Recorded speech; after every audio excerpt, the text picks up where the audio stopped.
Let's cross over to one of the very hot spots in this election, has always been a hot spot, and that is the Odododiodio constituency. And you see my colleague Kweku Temeng in frame there, all armored, ready.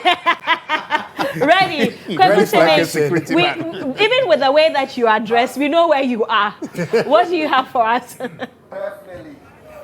Definitely Sewami here. Now, if you find me dressed like this, some 4 years ago, when we were here around the same time, live in front of me, we witnessed 3 people being shot. They couldn't make it. So this time we came well prepared, just in case of any eventuality. Of course, this is your election hub, so you can always trust that you will be prepared for the grounds and just what you can see. Well, so if you want to know where I am now, this is the Jamestown police station, and it's all fired up. I thought after 4 years you would come back here and the tension would be down, but I can say on authority, the contest is between the NDC and the MPP, and they are geared up for tomorrow. Everyone believes that he is going home with victory. I'll pull them closer because of time, so they share their thoughts with us. Honorable Malik, if you're here, come, and then from the NDC side also, please join me now so we can engage with them. It's a delight having you all here. A while ago, I was just telling my colleagues that, you know, I was here 4 years ago. Not a palatable story, even after the election where 3 people lost their life. We trust that this time you've worked out your differences. There will not be any form of confusion. In a while, we are anticipating that the police would also be joining us. But let me speak to the NDC and the MPP. Well, Malik, share your full name with my viewers and really how prepared you are for tomorrow. My name is Malik Odenke Abe. I'm the Assistant Secretary for Odododiodio MPP. Yeah. Okay. So I wouldn't give you the opportunity to campaign, but I would give you the opportunity to tell us how ready you are for tomorrow's elections. Okay. A very good evening to all viewers.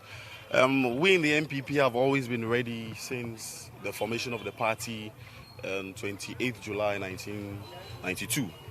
And then today our preparedness is even 4 times of what happened last year, because we believe that this is a time that God himself has appointed to us here in Odododiodio to have a victory for the second time, for us to be able to win the Member of Parliament and then also secure victory for our presidential candidate who happens to be the Vice President.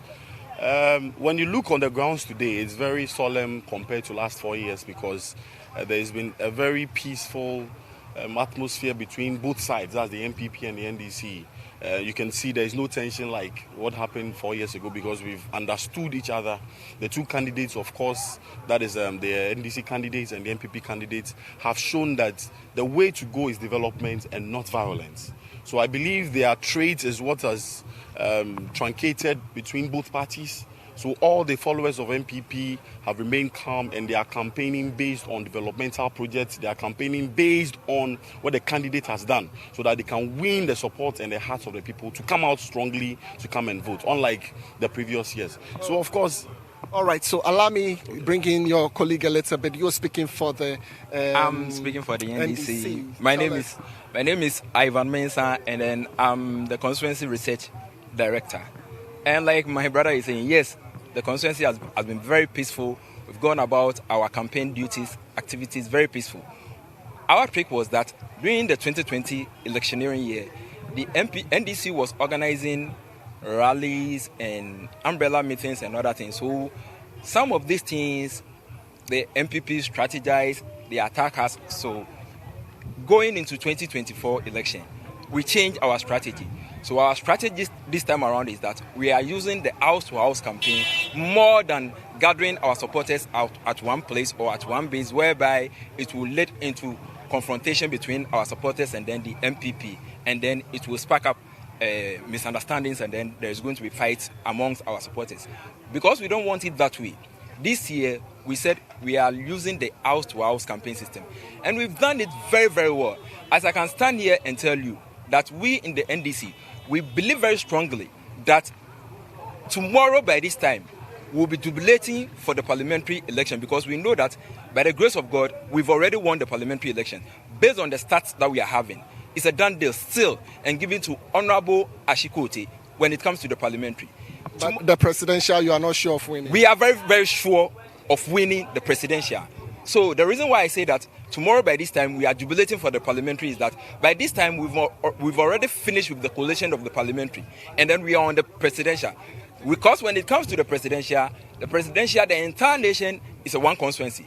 So sometimes it will take some time for you to get some of your results from the other electoral areas and then the constituencies, especially when it has to do with other regions.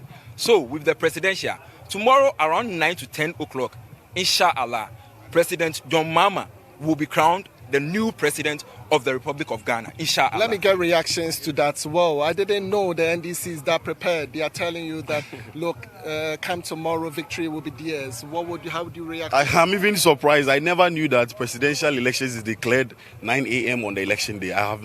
This is the first time I'm hearing it. Unless, of course, he has changed the constitution. Because I know per the electoral laws, at least we have a 72-hour grace. And, of course, you can't declare election when elections are going on. So that should clearly tell you that my brother here doesn't even know what he's talking about. When you look on what is happening, we can go around generally. When he talks about violence on this constituency, of course, they are the King Kongs. And we know their presidential candidates said when it comes to unleashing violence, nobody can match them. And if my brother here is saying that they have changed their strategy to house to house, 2020 they did house to house. We met them severally on house to house. But what I am saying is the two candidates who are leading this election, they have reformed themselves that they would not resort to violence. Rather, they would resolve to developmental projects and campaign on achievements. And that is what is driving this constituency, and we are not recording any violence. And that you should really be applauding instead. So what I'm trying to say is this constituency today, when you look in the book of Isaiah, chapter number 60, verse number 22, it's telling us that it is God's time that he appoints us. And this is the time that the Lord himself is appointing our candidate, who is Manafa Jeshowa, to become the next member of parliament of this constituency. And I'm giving you up to about 10:30, 11:30. You'll be seeing the jubilation that will be going around. Because the statistics that we are having clearly shows that there is no race between our candidate and their candidate. And our candidate has triumphed even before we are casting the ballot. Definitely, everybody very optimistic about winning. Well, Sewa, I had the opportunity to interact with the police early on. The district commander is Superintendent Alexander Kweku. Now, Superintendent has been telling us that all is set. They have put everything in place to ensure that there's total peace in the area. So we'll be looking out for this. Obviously, he couldn't speak to us on camera, but we're trusting to get him in our next interview to be able to interact with the constituents and the people of Ghana. Well, we are here. We are very much prepared to update you at every moment. When it comes to some statistics, we are expecting about 109,000 voters. We're looking at constituencies that we're looking at, some polling stations within the bracket of 252. We will ensure that we cover every polling station and bring you up to speed on everything that will be happening there. You can trust that this is your election hub and live from Odododiodio. My name is Kweku reporting.